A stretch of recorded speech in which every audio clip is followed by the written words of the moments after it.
O relógio da vida de Nicolás Maduro começou a correr e cada segundo pode ser o último. O homem que comanda a Venezuela como um feudo pessoal agora está na mesma lista onde já estiveram Osama Bin Laden e Pablo Escobar, e dessa vez é oficial. O governo dos Estados Unidos dobrou a recompensa por sua captura para 50 milhões de dólares, o maior valor já oferecido por um líder vivo nos últimos anos. E o presidente Donald Trump foi além, assinou uma ordem que autoriza o Pentágono a usar força militar em qualquer lugar do mundo contra cartéis de drogas considerados organizações terroristas. Entre eles, o Cartel de los Soles, liderado, segundo Washington, pelo próprio Maduro. A partir de agora, qualquer operação especial americana, seja no mar ou em território estrangeiro, tem base legal para agir contra ele e seus aliados, e isso muda tudo. Porque no radar de Trump não estão apenas os cartéis venezuelanos e mexicanos. Fontes de inteligência americana apontam para duas facções brasileiras que já dominam o tráfico no continente, o PCC e o Comando Vermelho. Se esses grupos forem declarados terroristas, a nova doutrina de Trump abre porta para operações militares no Brasil também. E aí, num cenário de aproximação aberta entre Lula e Nicolás Maduro, surge uma pergunta que ninguém quer fazer em voz alta. Será que essa licença para matar é só sobre a Venezuela ou é também um recado indireto para Brasília? Hoje você vai entender como a América Latina entrou numa rota de colisão com os Estados Unidos e por que esse movimento pode redesenhar o mapa político e militar da região. Atenção! Vazou um áudio surpreendente do juiz auxiliar do Moraes confessando que ele não aguentava mais, que ele sofreu uma pressão insuportável, dizendo que ele estava no limite. Chega! E não é exagero não, você vai ouvir as palavras dele com seus próprios ouvidos, as palavras de um juiz de verdade que trabalhou com Moraes e que revelou o nível de pressão que ele recebia. E você vai ficar como eu, de queixo caído. E em seguida vamos nos perguntar aqui, cadê os homens de coragem para enfrentar os abusos de Moraes? E você não vai acreditar o que está acontecendo com eles. Eles agora estão debaixo de uma imensa pressão e do risco de punições. Seja então muito bem-vindo à nossa live semanal Um Novo Brasil. Esse aqui é um espaço feito para quem ama o Brasil e para quem acredita que é possível transformá-lo sem precisar ir embora. Que a saída para o Brasil não é pela porta do aeroporto. É ficar e é lutar. É para quem sonha com um Brasil mais grandioso, ou melhor, mais Magnitsky. E esse é o nosso espaço para analisar os principais acontecimentos da política nacional e celebrar as conquistas do time do Novo, que nessa semana tem uma surpresa, mais uma surpresa grandiosa para o país, e eu já estou aqui em São Paulo para essa surpresa, e eu vou te contar no final qual que ela é. O Novo é o time que segue firme enfrentando os abusos do STF e os desgovernos desse desgoverno Lula. É uma enorme honra ser embaixador do Novo e estar aqui para compartilhar como que a gente está atuando lá na linha de frente por um Brasil mais justo, mais livre e mais próspero. Vamos juntos endireitar o Brasil e vamos aqui direto ao ponto. O juiz auxiliar de Moraes, o Ayrton Vieira, que fazia parte da sua equipe jurídica e ocupava o cargo de juiz instrutor no gabinete, ou seja, era o braço direito ali do ministro nos bastidores dos inquéritos mais pesados que a gente vê na imprensa, esse juiz soltou o verbo. Olá a todos do canal Web Mídia, sejam todos bem-vindos. Pessoal, quero mostrar para vocês, tá, esse vídeo aí que vocês vão ver agora, tá? No início do vídeo você já viu mais ou menos como é que vai ser a temática, tá? Então preste atenção, você vai ficar impactado porque são notícias relevantes, tá? Coisas que estão acontecendo hoje aqui no Brasil e envolvendo toda essa situação. Mas vamos ver o vídeo aí, depois vai comentando aí, convide pessoa para estar assistindo, seja membro do canal. Quando você é membro aí, você ajuda aqui o canal e também você vai receber em primeira mão todos os desdobramentos do pastor Sandro Rocha, como também outras notícias e palavras proféticas também, tá? Mas vamos lá, vamos continuar aqui vendo o vídeo.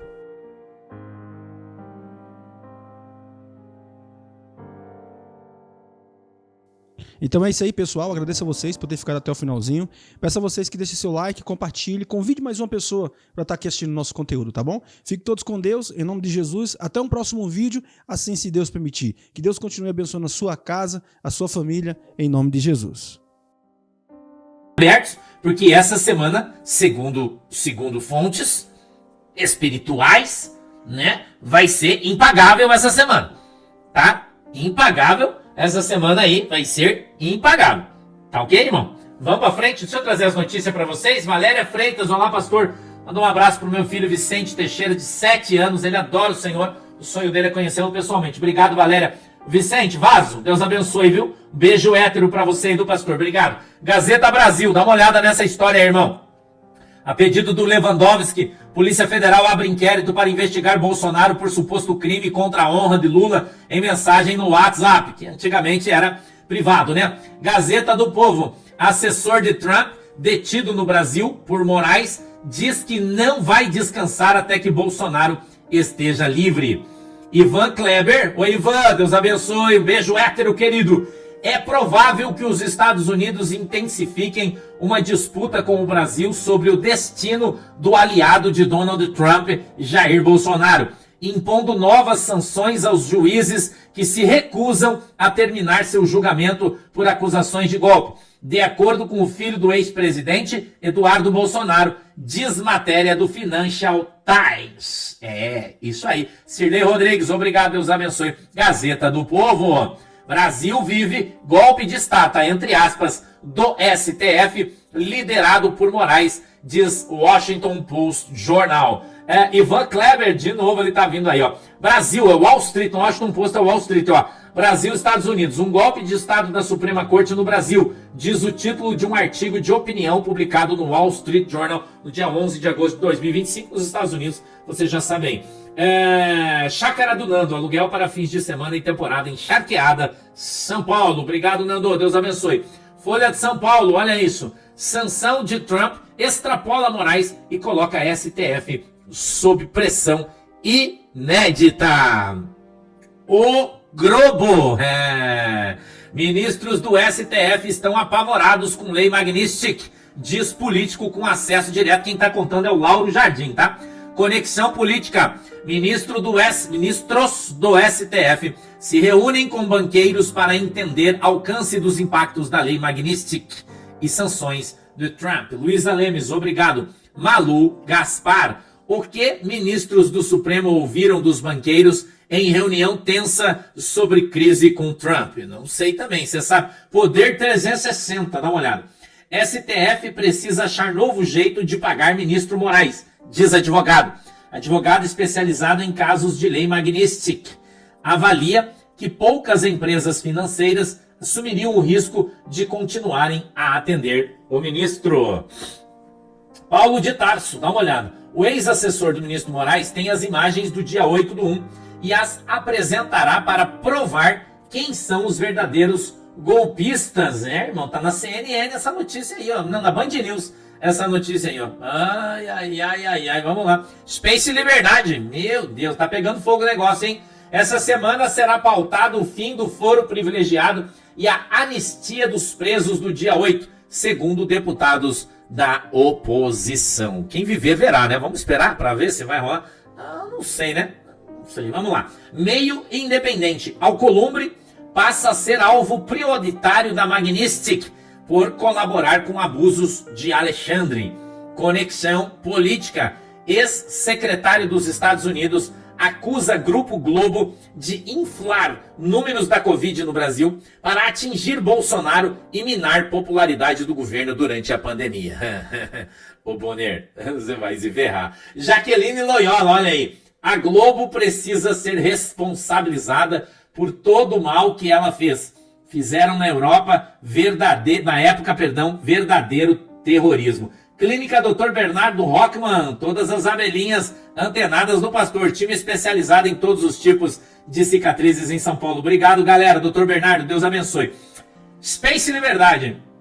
Polícia Federal investiga desvio de 48,7 milhões de reais destinados para a compra de respiradores durante a pandemia de Covid pelo consórcio do Nordeste. O dinheiro foi utilizado para a compra de carros de luxo, pagamento de cartão de crédito, durante o governo Rui Costa, na Bahia.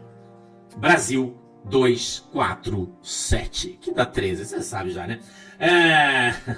Não aceitamos chantagem de país estrangeiro contra o Brasil, diz Cantarato. Nós quem, senador? Nós quem? Advogados de direita Brasil. Olá, companheiros! BRICS solta a mão do Lula. BRICS rejeita a proposta de Lula por resposta conjunta, cada um por si, Deus por todos, né? E opta por negociações individuais contra tarifas dos Estados Unidos.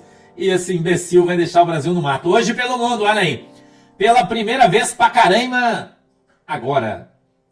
Pela primeira vez, o Brasil enviou um general do Exército, um contra-almirante da Marinha e um coronel da Aeronáutica, acompanhados de 2 adjuntos, para a embaixada em Pequim. Segundo o Itamaraty, o governo busca ampliar a cooperação militar e tecnológica com a China reforçando laços no BRICS e reduzindo a dependência de Washington. A medida quebra a exclusividade que desde a Segunda Guerra Mundial era mantida apenas pelos Estados Unidos.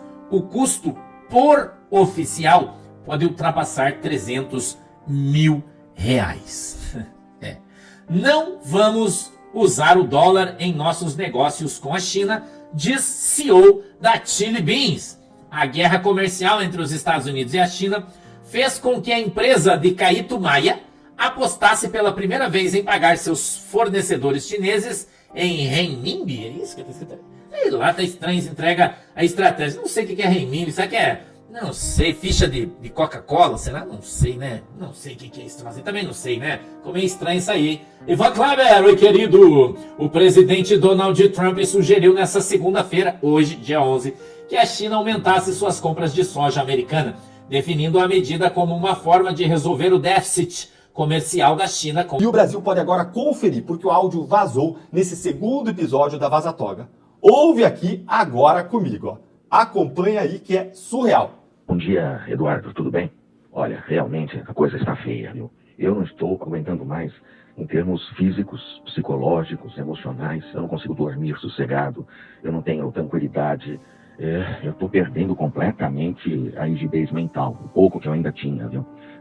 Gente, prestou atenção nisso aí? Se isso não te causa um nó na garganta, é porque você ainda não entendeu o que esse áudio aí representa. Esse juiz está sob as ordens do ministro e ele trabalha nos processos que a gente vê diariamente na TV, na internet, na mídia. Para quem pensa que o Moraes tem uma equipe alinhada com a sua visão e os seus métodos, olha, parece que está enganado. O seu auxiliar aqui transparece aí que ele estava completamente abalado com o que ele estava fazendo. Será que a gente está falando de um gabinete técnico, racional, imparcial, que defende a democracia? E me responde, que tipo de ambiente leva um juiz concursado, estável, respeitado ao colapso emocional? Calma, calma que piora, olha aí. Realmente a coisa tá feia.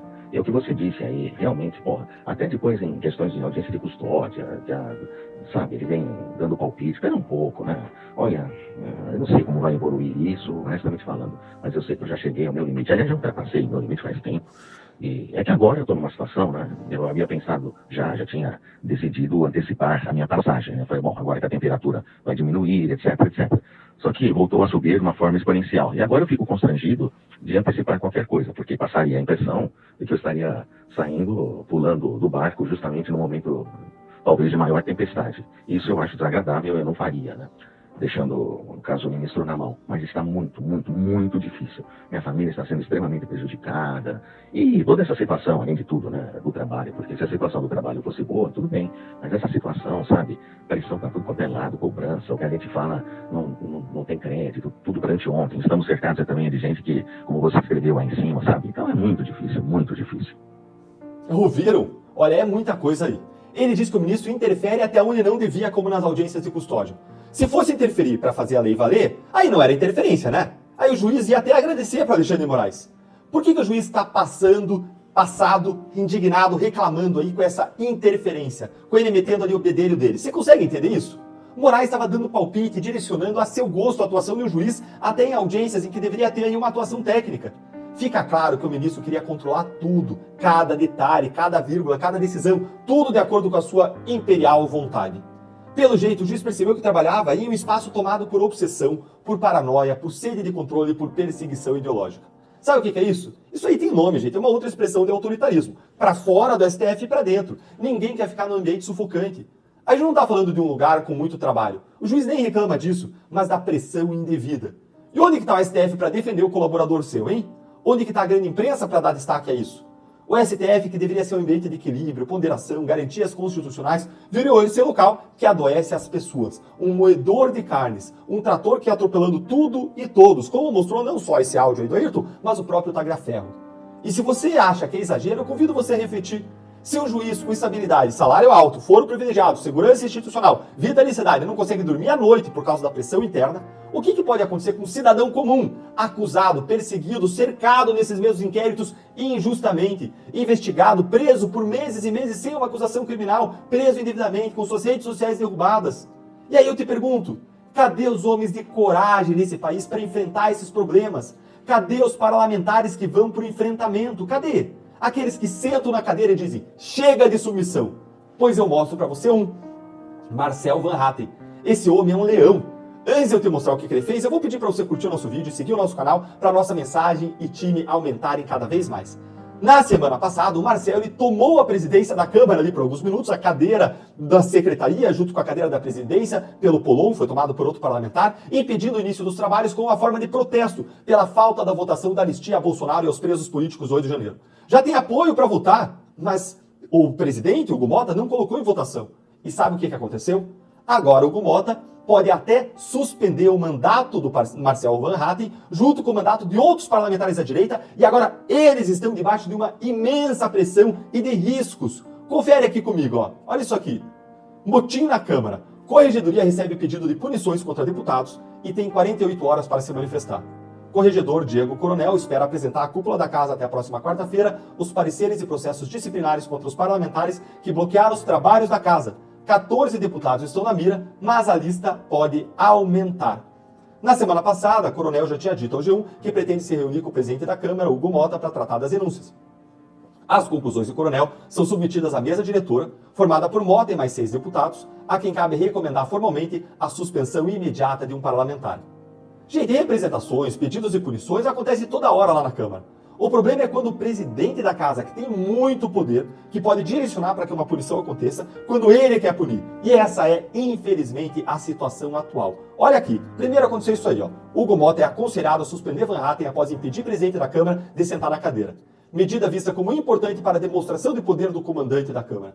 Pois é, gente. O presidente Hugo Motta não conseguiu resolver o protesto. Quem resolveu foi Arthur Lira, o ex-presidente, que é quem realmente manda. E aí o Motta foi aconselhado a retalhar para afirmar o seu poder. E adivinha se ele gostou do conselho. Olha aqui se ele gostou ou não.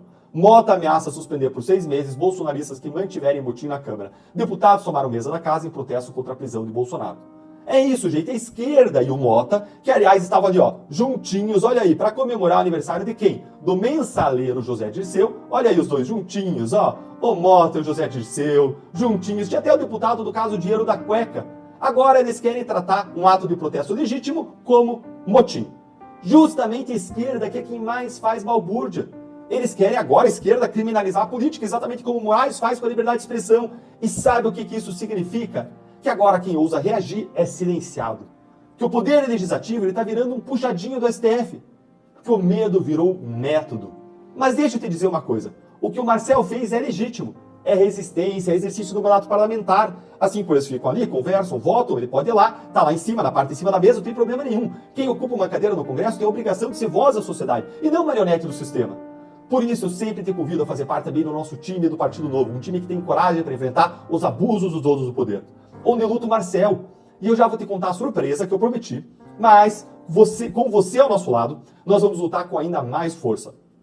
Lembra o seguinte, você pode lutar sozinho, mas um soldado sozinho não conquista uma cidade.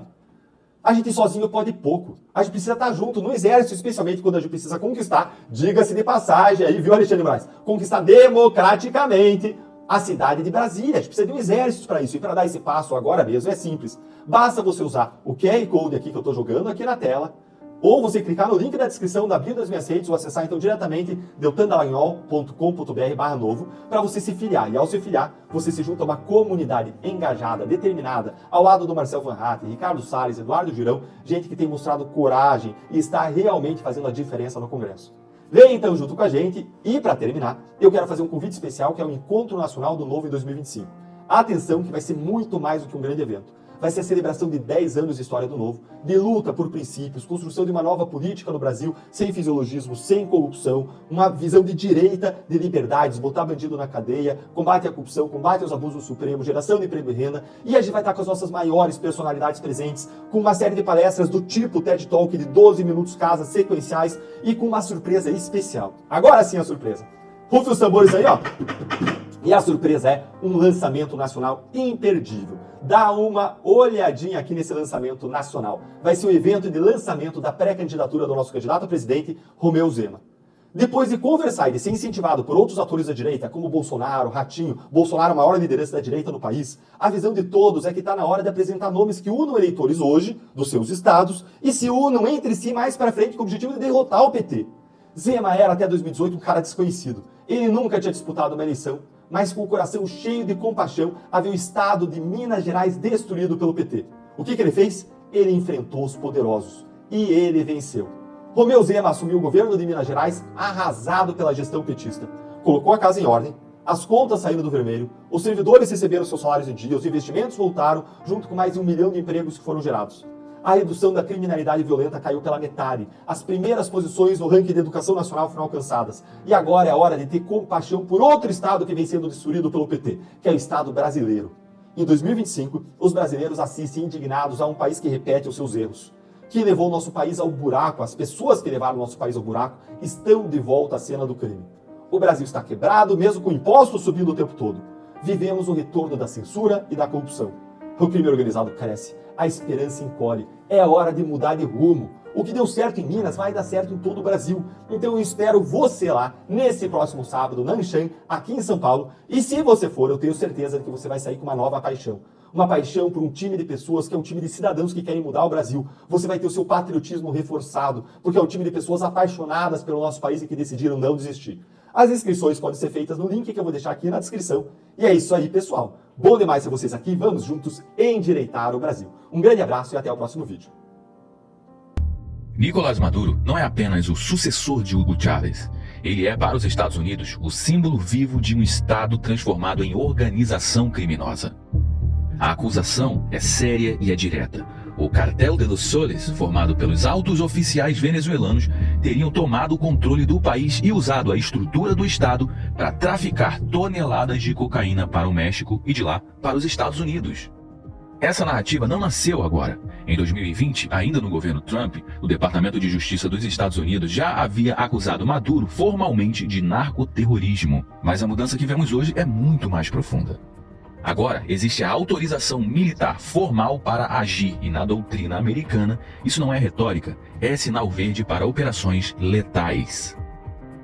Segundo The New York Times, Trump assinou em segredo uma diretiva permitindo que o Pentágono execute operações militares contra qualquer grupo designado como organização terrorista. E aqui entra o ponto central dessa história toda. O Cartel de los Soles já está nessa lista. Portanto, qualquer agente ou líder desse cartel, incluindo Maduro, pode ser alvo em qualquer parte do mundo. Essa estratégia não é inédita, foi assim que os Estados Unidos eliminaram figuras como Osama Bin Laden no Paquistão e Qassem Soleimani no Iraque. A diferença é que agora o palco é a América Latina.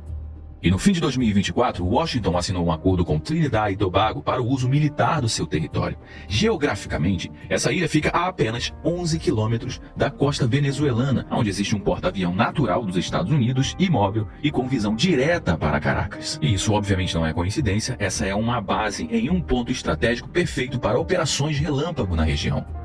Mas o que coloca o Brasil na borda desse tabuleiro explosivo? O mesmo decreto que autoriza ações contra o Cartel de los Soles pode ser também aplicado a outros grupos latino-americanos designados como terroristas. E aqui é onde entra o PCC e o Comando Vermelho. Relatórios recentes já identificaram o Brasil como rota estratégica de escoamento de drogas para a Europa e para os Estados Unidos. E se a Casa Branca decidir incluir essas facções nessa lista, a autorização militar se estenderia automaticamente ao território brasileiro. E o time é revelador, porque o governo Lula mantém aliança pública e constante com Maduro, defendendo seu regime em fóruns internacionais e ignorando as acusações americanas. Num cenário de escalada, isso pode ser interpretado como blindagem política a um alvo dos Estados Unidos e, portanto, como um recado direto para Brasília.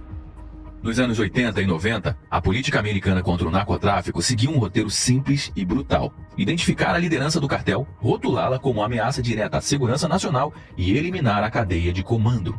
Foi assim com Pablo Escobar na Colômbia. Uma caçada implacável que contou com apoio de inteligência, forças especiais e unidades locais treinadas pelos Estados Unidos. O resultado foi a morte de Pablo Escobar em 1993, uma operação coordenada que envolveu tecnologia de rastreamento inédita para a época. Depois, em 2011, o alvo foi Osama Bin Laden. Qual foi a diferença? Agora o discurso não era mais guerra às drogas, e sim guerra ao terror. Mas a lógica era a mesma. Uma ameaça global justifica a ação extraterritorial. E recentemente, em janeiro de 2020, os Estados Unidos eliminaram o general iraniano Qassem Soleimani com um ataque de drone no Iraque. Oficialmente, a justificativa foi prevenir ameaças iminentes contra americanos. Na prática, foi um recado geopolítico de alcance global. Ninguém está fora do nosso alcance. Maduro, na narrativa atual em Washington, reúne elementos de todos esses casos. Primeiro, ele é acusado de chefiar um cartel como o Pablo Escobar, ele é apontado como uma ameaça internacional, assim como Osama Bin Laden, e o Maduro também é um chefe de um estado hostil, assim como Soleimani. E a nova doutrina que o Donald Trump retoma não é somente retaliar contra gangues locais nos Estados Unidos, mas sim eliminar o fornecimento na origem. Para o governo americano, o problema não está apenas nas ruas de Los Angeles ou em Nova York, mas nos portos e fronteiras da América Latina. E aqui é onde está a grande chave. Se a origem do fluxo de drogas passa pelo Brasil, o Brasil entra também nessa equação. O PCC já tem conexões comprovadas com cartéis paraguaios, bolivianos e até mexicanos. O Comando Vermelho com redes no Caribe e na África. Se um dossiê do Departamento de Estado amarrar esses laços com redes que chegam aos Estados Unidos, a designação de uma organização terrorista é somente uma canetada. No tabuleiro americano há uma faixa vermelha de atenção máxima. O México com os cartéis Sinaloa e Jalisco Nueva Generación, a América Central como rota de passagem, Colômbia é a produção, Venezuela logística e proteção estatal e o Brasil como um corredor de escoamento e produção parcial. Todos esses pontos estão sob escrutínio e 3 deles já têm designação de alvo militar legítimo americano. E o Brasil pode estar muito próximo de entrar oficialmente nessa história. Quando Donald Trump fala em cortar o mal pela raiz, ele não está se referindo apenas a cartéis do México ou da Venezuela. O relatório do próprio Departamento de Estado americano já aponta o Brasil como uma das principais rotas internacionais de drogas que abastecem o mercado americano.